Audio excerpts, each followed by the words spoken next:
Terima kasih pemirsa, Anda kembali bersama kami dalam segmen Market Tebas, segmen yang akan mengulas informasi seputar pasar modal terupdate untuk Anda, mulai dari kinerja sektor konstruksi pemirsa ya, seperti Wika dan Waskita yang baru saja merilis kinerja full year 2023, cukup turun cukup dalam pemirsa ya, 100 sampai dengan 11.000%. Nanti akan kita ulas dan berikut juga emiten-emiten lainnya pemirsa. Tapi kita akan ke informasi seputar S Hardware terlebih dahulu pemirsa yang membukukan kenaikan kinerja laba dan juga pendapatan di sepanjang tahun 2023. Dan perbaikan pendapatan ini pemirsa ditopang oleh penjualan produk perbaikan rumah yang tumbuh mencapai 11,26% year on year.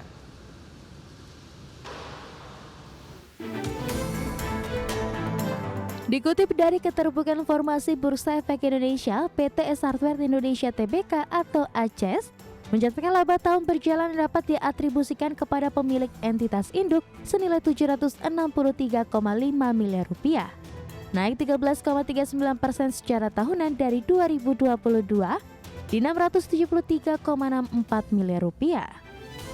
Perolehan ini tidak terlepas dari pendapatan dari penjualan yang naik 12,85% year on year dari 6,61 triliun rupiah di 2022 menjadi 7,46 triliun rupiah di 2023. Penjualan bersih ACES ditopang oleh segmen produk perbaikan rumah yang menyumbang 4 triliun rupiah atau tumbuh 11,28% year on year. Segmen produk gaya hidup berkontribusi sebesar 3,14 triliun rupiah, meningkat 14,58% year on year. Produk mainan meraih penjualan 304,45 miliar rupiah atau naik 16,16% year on year. Seiring dengan kenaikan penjualan, ACES mencatatkan beban pokok penjualan 3,91 triliun rupiah, meningkat 11,99% year on year. Dengan demikian laba kotor yang diraih perseroan 3,69 triliun rupiah tumbuh 13,16% secara tahunan. Sementara itu di sepanjang 2023 ACES membukukan total aset senilai 7,75 triliun rupiah, meningkat 6,95% year on year. Adapun liabilitas perseroan naik 19,13% secara tahunan menjadi 1,56 triliun rupiah. Sementara ekuitas mencapai 6,18 triliun rupiah atau tumbuh 4,25% year on year. Berbagai sumber, IDX Channel.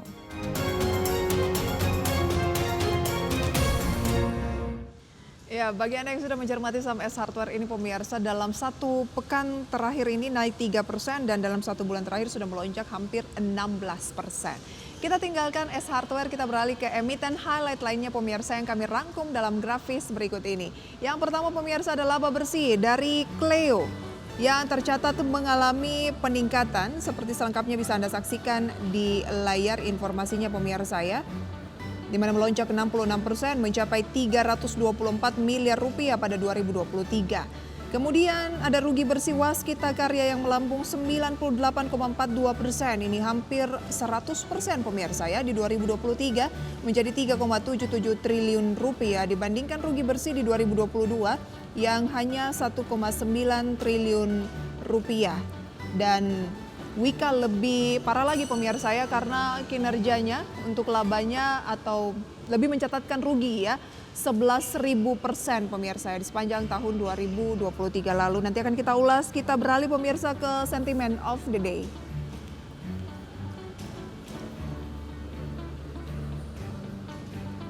Kemudian pemirsa kita akan beralih ke agenda ekonomi di mana dari Korea Selatan ada cadangan devisa Korea Selatan. Kemudian dari China, indeks manajer pembelian atau PMI jasa Caixin China di bulan Maret dan penjualan retail Hong Kong year on year dan di bulan Februari. Dari Amerika Serikat pemirsa ada inventory minyak mentah Amerika Serikat, pertemuan OPEC dan indeks manajer pembelian atau PMI jasa di bulan Maret. Dari agenda emiten dari dalam negeri pemirsa ada serangkaian RUPS kurang lebih ada 7 emiten seperti LPPF, Java, MDRN, BNGA, BNLI, SIDO dan juga ROTI. Sementara BDMN atau Bank Danamon, ex dividen tunai, BTPN, DPS dividen tunai, dan HATM pembayaran dividen tunai.